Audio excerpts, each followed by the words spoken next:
Assalamualaikum warahmatullahi wabarakatuh. Alhamdulillahirabbil alamin, wassalatu wassalamu ala asrofil anbiya'i wal mursalin wa ala alihi wa sahbihi ajmain, amma ba'd. Pertama-tama dan paling utama, marilah kita panjatkan rasa puja dan puji syukur kita kehadirat Allah Subhanahu wa taala, yang mana Allah masih memberi kita kesehatan hingga kita bisa berkuliah bersama dosen yang kita cintai ini dengan mata kuliah bahasa Indonesia. Salawat dan salam marilah kita berikan pahalanya buat junjungan alam revolusi Islam, yakni Nabi besar Muhammad sallallahu alaihi wasallam. Shalli wa sallim wa barik alaihi. Oke, kami dari kelompok 9 ingin mempresentasikan, kami beranggotakan 4 orang. Yang pertama saya sendiri sebagai moderator, Iqbal Husni. Yang kedua Nanda Setia Saputra, yang ketiga Sarmila Nasution, yang keempat Nur Mazidah Hasanah Hasibuan. Oke, di sini kami akan memulai presentase. Pemakalah pertama yaitu saya sendiri. Saya akan menjelaskan tentang pengertian daftar pustaka dan manfaat dari daftar pustaka. Kita tentu tidak asing bukan dengan pengertian daftar pustaka ini. Disebut juga bibliografi, pada dasarnya merupakan suatu daftar yang berisi nama penulis, judul tulisan, penerbit, identitas penerbit, dan tahun terbit dari sebuah buku atau kajian lain yang digunakan sebagai sumber atau rujukan bagi seseorang penulis dalam menulis sebuah karya ilmiah. Daftar pustaka dapat ditemukan di laporan hasil penelitian, skripsi, makalah, tesis, dan masih banyak lainnya. Daftar pustaka juga dikenal sebagai referensi. Daftar pustaka adalah tujuan pada akhir sebuah karya tulis yang dibuat dengan tujuan untuk menunjukkan sumber atau rujukan penulis dalam menyusun tulisannya. Manfaat dari daftar pustaka, ada beberapa manfaat dalam percantuman daftar pustaka atau catatan kaki, baik bagi penulis, pembaca, ataupun penyumbang data atau sumber yang diambil, yaitu memenuhi etika penulisan, sebagai ucapan terima kasih penulis kepada penyumbang data, sebagai pendukung ide seorang penulis karena biasanya sumber yang diambil ditulis oleh pakar yang terkenal, sebagai petunjuk untuk melacak keberadaan data yang diambil, sebagai referensi silang, yaitu menunjukkan pada halaman atau bagian mana data itu diambil, sebagai mengarahkan pembaca suatu tulisan atau karya ilmiah ke rujuk-rujukan lain yang terkait dengan pembahasan di dalam tujuan maupun karya ilmiah tertentu.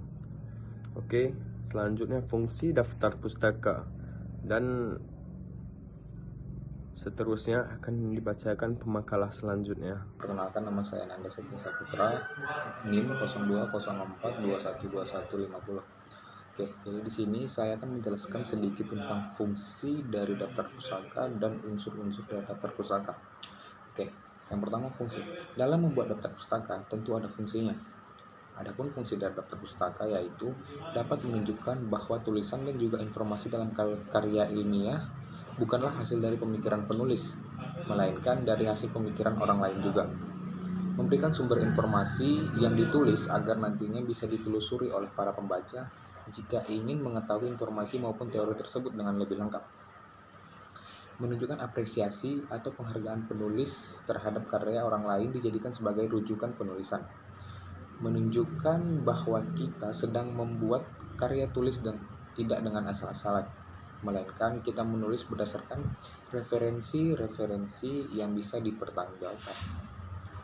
Hal ini untuk mengantisipasi adanya dari tuduhan plagiasi intelektual. Unsur daftar pustaka.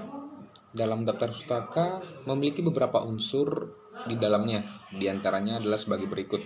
Yang pertama, unsur yang paling penting itu yaitu nama penulis atau nama pengarang.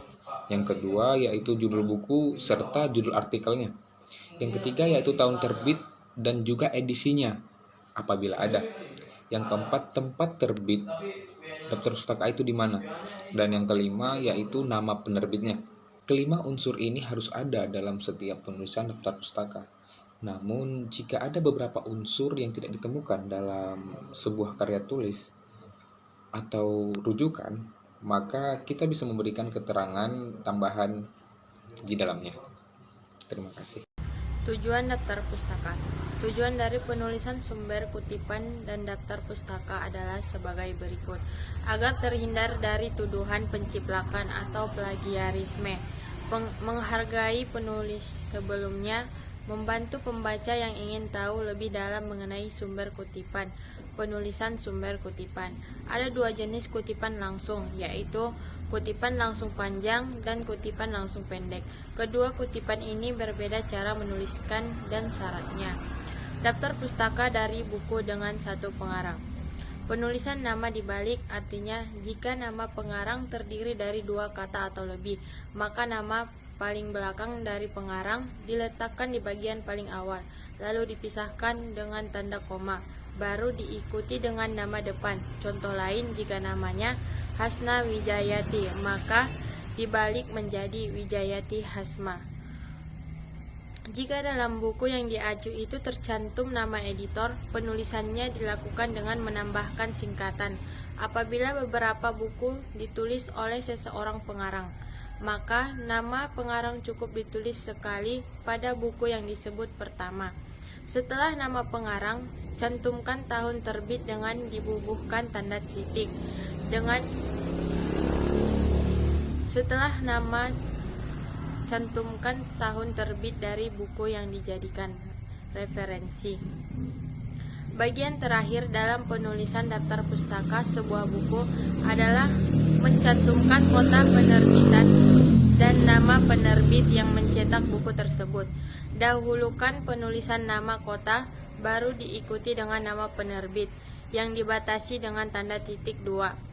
Pastikan teman-teman menggunakan tanda titik untuk membatasi urutan nama, tahun terbit, judul buku, hingga kota dan nama penerbit. Daftar pustaka dengan penulisan 2 orang. Jika pengarang terdiri dari 2 atau 3 orang, nama pengarang dituliskan semuanya dengan ketentuan nama orang pertama dibalik, sedangkan nama orang kedua dan ketiga tetap. Di antara kedua, nama pengarang itu digunakan kata penghubung.